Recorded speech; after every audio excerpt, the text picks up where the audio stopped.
میرسیم به توضیحات مرحله چهارم مسابقات و 5 واژه‌ای که گفته شد. واژه اول سیفتال یعنی زنبور، خیلی جا بهش گرزک هم گفته میشه. قابدان کتری، شیت لوس و بیمزه، لطکا قایق کرجی، خاش استخوان. بعضی از بچه‌ها گفتن که خاش به لاغر هم گفته میشه. خیلی ممنونم که معنی‌های دیگه‌ای که میدونید رو بهم میگید.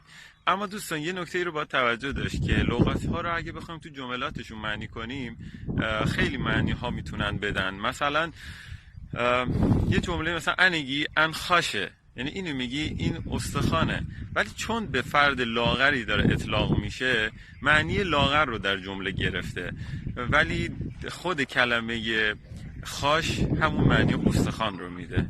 امیدوارم مورد توجهتون قرار گرفته باشه. خداحافظ. ما میرسیم به توضیحات مرحله چهارم مسابقات و 5 واژه‌ای که گفته شد. واژه اول سیفتال یعنی زنبور، خیلی جا بهش گرزک هم گفته میشه. قابدان کتری، شیت لوس و بیمزه، لطکا قایق کرجی، خاش استخوان.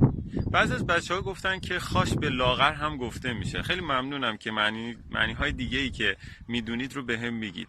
اما دوستان یه نکته رو باید توجه داشت که لغات‌ها رو اگه بخوایم تو جملاتشون معنی کنیم خیلی معنی‌ها میتونن بدن. مثلا یه جمله مثلا انگی ان خاشه، یعنی اینو میگی این استخوانه، ولی چون به فرد لاغری داره اطلاق میشه معنی لاغر رو در جمله گرفته، ولی خود کلمه خاش همون معنی استخوان رو میده. امیدوارم مورد توجهتون قرار گرفته باشه. خداحافظ.